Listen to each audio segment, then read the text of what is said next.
Final Fantasy X was the first Final Fantasy game I ever played, and it was the first one released on PlayStation 2. It came out in 2001 and I was excited to try it. I had a PlayStation 1 demo disc with the previous Final Fantasy game on it, but I was one of those kids who was scared to play T-rated games as a child. Final Fantasy X had a remaster for PlayStation 3 in 2013 and later PlayStation 4 in 2015 bundled with its sequel.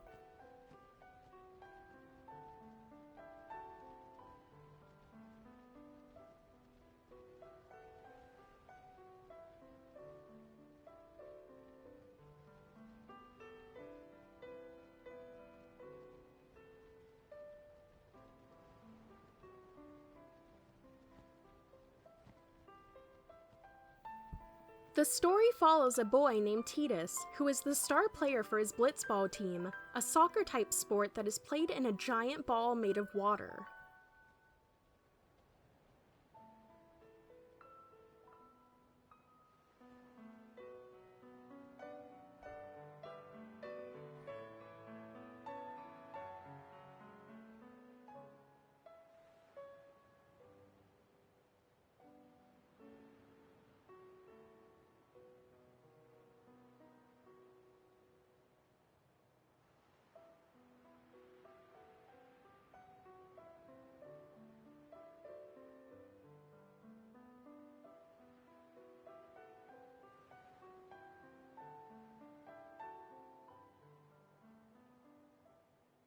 Listen to my story.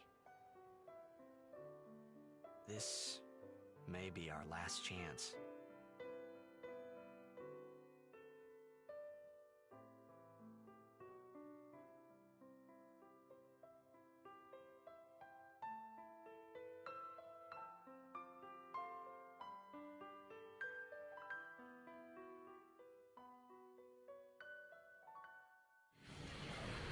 One night, during one of his games, a behemoth-sized monster named Sin descends upon his city of Zanarkand and Tidus is caught up in the attack.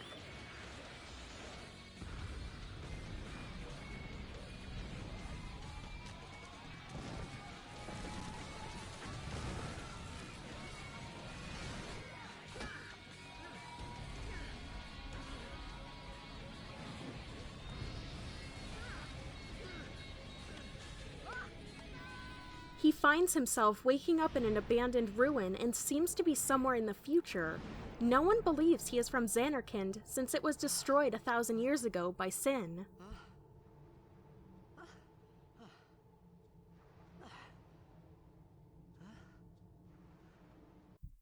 You will recognize many of the characters from Final Fantasy X since they also showed up in the Kingdom Hearts series. Tidus is a headstrong, somewhat naive young man who only cares about getting home and winning at Blitzball. He meets a happy-go-lucky Al-Bhed girl named Riku, a Blitzball captain named Wakka, a young summoner named Yuna whose mission it is to destroy Sin, and her guardians Kimahri and Lulu. A mysterious man named Auron also ends up joining the party. They are each very unique in personalities and appearances, and I like Yuna the most. All of them end up growing as a person and can hold their own as they get further in their journey. Tidus and Yuna's relationship starts out rocky, but becomes very tender as they spend more time together. The gameplay is typical JRPG. You explore a linear map and have turn-based battles. Each character has a unique weapon type to them and they cannot share weapons. Lulu's weapons are the most amusing. She uses stuffed animals to attack for her. Wakka's fighting style is also pretty amusing, seeing as how he uses a blitzball.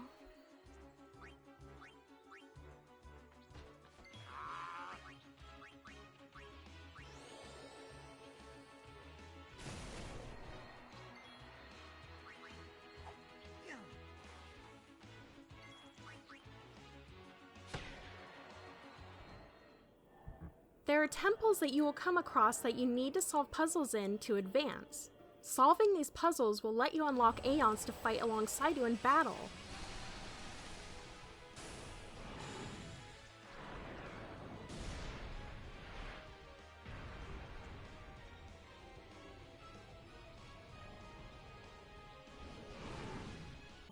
You can unlock new abilities and better stats by placing spheres on each character's sphere grid.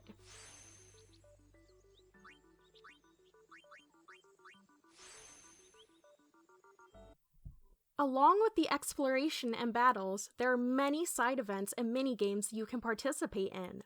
This includes training for Blitzball, dodging lightning bolts, learning Al Bhed, and playing an actual Blitzball, which is incredibly difficult to master. Toward the later part of the game, you are able to do chocobo racing. There's a lot to do while you're running through this story. The graphics were good for PS2, and the remaster made them look better. The environments were gorgeous, the areas you can go to can be breathtaking, any area by the ocean looks lush and green. The cutscenes showcase these beautiful sceneries. Two of my favorite cutscenes are when Yuna sends the souls of a destroyed village to rest and when she and Tidus meet in a body of water.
The characters and creatures are all unique looking as well. They made sure that the monsters were intimidating. Sin is tremendously huge, and most of the time you will only be battling limbs of his.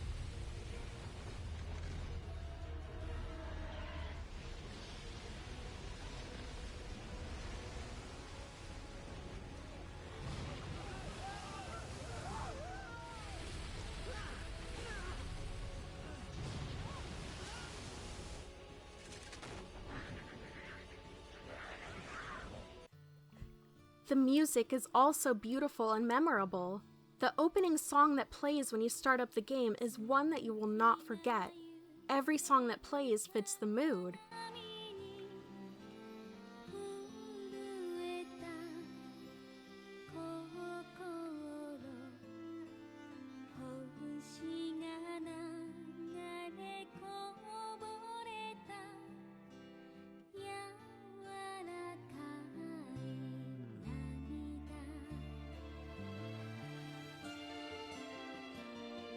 The voice acting is well done, but there is one scene that I'm sure everyone knows about by now. Come on, show me.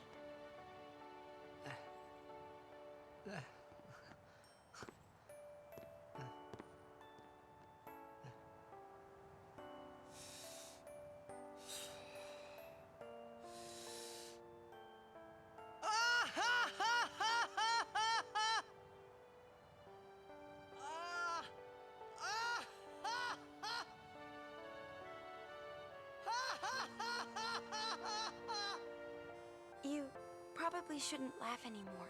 Compared to the other games in the series, I feel like this one is often overlooked. It has a very emotional twist, and the whole story is bittersweet. I know everyone goes on about Final Fantasy VII, but 10 is very nostalgic to me and holds up to this day.